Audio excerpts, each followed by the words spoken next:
Okay, here we go.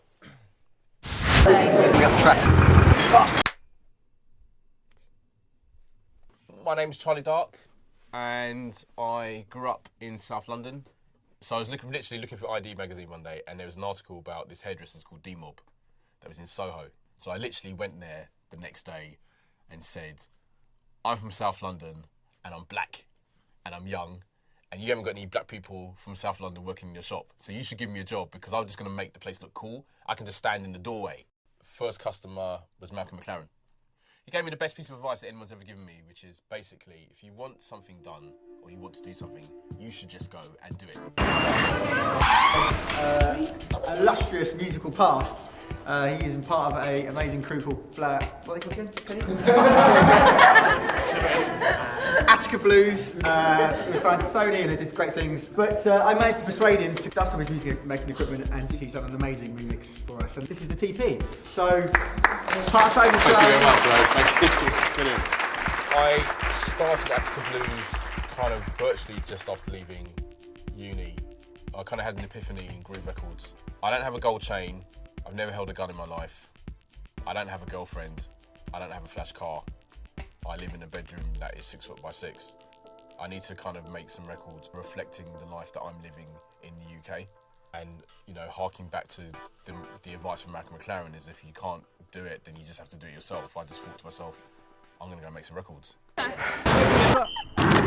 first race that I ever did was a 5K in Battersea Park. Went to a running shop to try and get a pair of running shoes.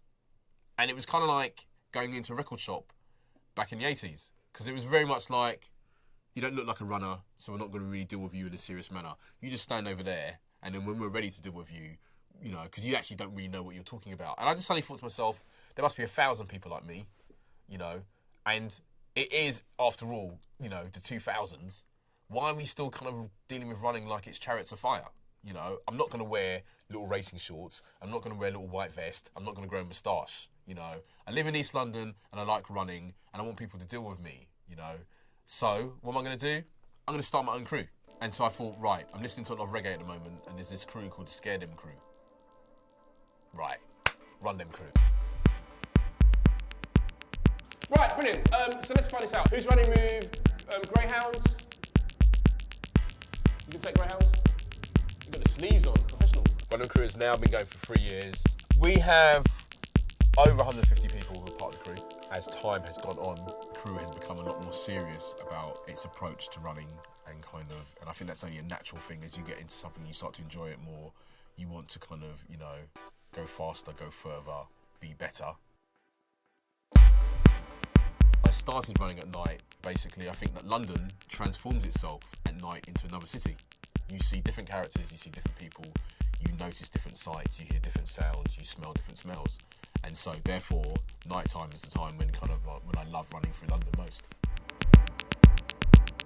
The idea of the collective is important to me because you're always more powerful in a group than you are as an individual. I'd say with the running, it's kind of, in order to be a good runner, I don't necessarily think that it's something that you can do as an individual. I think you have to have a support team.